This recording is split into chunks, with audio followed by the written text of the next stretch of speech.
A teenage boy, Magne, returns to his family's homeland, Edda, Norway, where he learns about his new superpowers. The series continues with the fourth episode, introducing the term chaos monsters, stating it is a common name for a group of beasts in Norse mythology that teamed up with the giants and fought against the gods. Midgard's serpent, the Fenrir wolf, and the hellhound are the most known among the monsters. The episode begins with Magne running and thinking about what happened last night when he was invited to the Jutuls and lost control after drinking mead. On the other hand, Vidar thinks that although everyone died back in the war, he believes Magne is from the old world and has something to do with the gods. Saxa joins his father's plan to eradicate Magne before he can cause any trouble. However, Fjord and Ron refuse the idea and instruct them to investigate Magne first. Back in Magne's house, Turid inquires about their dinner last night, to which Loridus instructs Magne to tell the truth. Unfolding what happened that night, Magne explains that he got a little drunk after drinking mead and behaved weirdly.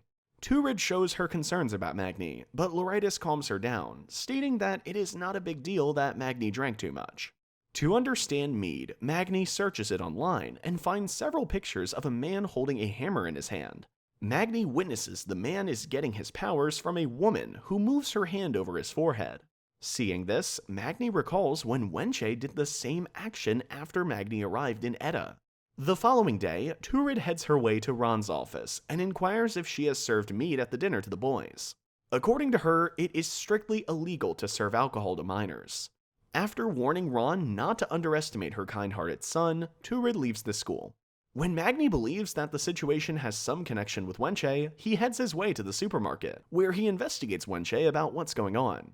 Wenche responds that the powers were always inside him. She just opened his eyes. Inquiring about what he saw in the mirror, Wenche replies that it was Thor, who now has to take up the fight against giants that are destroying the world while humans watch it. Gry is infuriated by Fjord for not standing up for her when everybody was making fun at the restaurant. Eric tells the class about their upcoming traditional 3-day trip to a mountain named Ginnungagap, which, according to the old Viking texts, is a place where cold and hot meet and the world was created. Gods and giants then populated it. Later, Eric unfolds the story of Thor and how he was tested at the giant's house when they made him drink mead. When one of the students calls the giants the bad guys of the story, Saxa responds that the giants have been regarded as gods for ages. People worship them and sacrifice everything for them, even their alive animals, till eventually they are pushed aside by the gods. In the restaurant, Turid meets Eric and inquires him if he is going on the hiking trip. When Eric replies yes, Turid shows her concerns for him, as he is going to the mountains for the first time after Isolde's death. According to Eric, he and Isolde went up to the mountains a lot when she was little, and now that she is gone, the trip will be an awful experience for him. After the class, Miss Solveig approaches Magne and gives him the result of the dried blood test that Magne has requested. It is revealed that there are 2 types of blood on Isolde's jacket. One in the front is Isolde's, while the other shows an animal's blood. In utter confusion, Magne invites Gry to his house so they can look into the results broadly. The professor introduces a new addition to the class, named Iman, who will join on Isolde's vacant seat. As the assignment due date approaches, the teacher instructs Magne and Gry to show their work. When Gry states that the pollution is caused by Jutul factories making people sick every day, Saxa gets offended and makes every move to protect her family. The two end up arguing, while Gry uses Magne's prop to reduce stress. Fjord tells Loridus about his father's business contacts that will let them buy the best mountain gears for free, to which Loridus shows interest. After requesting Loridus to bring her water, Saxa tries to speak in the old language, only to see if Magne can understand it or not. Without uttering a word, Magne leaves the school, while Saxa and Fjord decide to try again tonight. When Fjord hands over the mountain gear to Loridus, he inquires about Magne's present, to which Loridus responds that he doesn't want any and has important work to do. Fjord and Saxa sigh as they wish to test Magne again. Magne takes Gry to Eric's place and explains to Eric about the blood evidence. However, Eric doesn't show any interest in investigating the cause of animal blood on Isolde's jacket and requests Magne to stop focusing on the case.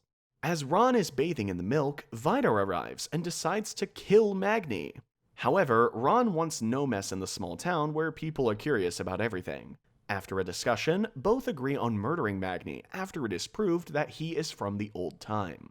The hiking trip has begun, where Loridus uses the high-end gear given by the Jutuls, while Magne takes out his father's bag and his knife to spend 3 days on the mountain. Magne and Gry have reached the top. However, the others are still on the ground. As they talk, they see a dead reindeer nearby whose heart is missing, as if somebody has eaten it. Magne joins his class fellows, who are now playing the spinning bottle game, in which a person has to tell the truth. When it is Magne's turn, Loridus inquires about his feelings for Gry, to which Magne admits that he loves her. After the confession, Gry tells Magne that he has made himself vulnerable in front of everyone, and they can use it against him. Telling him about her feelings, Gry explains that she likes him, but not in the way Magne does. She thinks that she is falling in love with Fjord. As Magne is ready to leave the mountains with his backpack, Vidar approaches and requests a favor to help prepare food. When Magne inquires about Eric, Vidar tells him that he has come to the mountains for the first time after Isolde's death and needs some time to relax. While Magne is helping Vidar cut the meat, Vidar is surprised at how well he's doing the job. To test him and to understand if he knows anything about the last great battle, Vidar speaks in the old language. Magne responds in the same language, stating that he won't get away with what he's done. Vidar is stunned to hear Magne speaking the old language.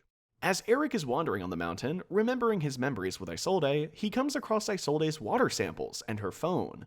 Without telling anyone, he picks it up and hides the phone in his pocket. Meanwhile, Fjord arrives and takes Gry for paragliding. Hearing this, Magne runs after them, but it is too late as they have left the mountain. Vidar tells Ron about Magne's truth and begins to look into his bag. After finding the knife with the same sign as the sledgehammer, Vidar realizes that Magne has been before them for a long time. He makes their dog sniff Magne's jacket and orders him to do what he was meant to do in the past. As Magne runs to look for Gry, the dog attacks him with full power and knocks him down. Even though the dog has bitten on his arm, Magne manages to kill it while we see Thor in his place. In Jutul's house, Gry and Fjord casually talk about the ornament collection in the house. On the other hand, we see Vidar mourning the loss of his dear dog, Trim, whose jaw has been broken by Magne, and is now lying on a rock in a pathetic condition. Magne approaches Jutul's house to find Gry's location and see Gry and Fjord together. Without knowing anyone, Magne leaves the area immediately. Gry wakes up and heads her way to a room while Fjord sleeps on the couch. As she enters the room, she witnesses old photographs of the Jutul family, including Vidar, Saxa, Ron, and Fjord. It seems like the pictures are from the 18th century. Before she can discover more, Fjord approaches on time and orders her not to enter this room again. The episode ends with Magne, covered with blood all over his body, approaching the house while Turid seems terrified and inquires about what happened. Subscribe for part 5 and turn on the notification bell so you will never miss a single video.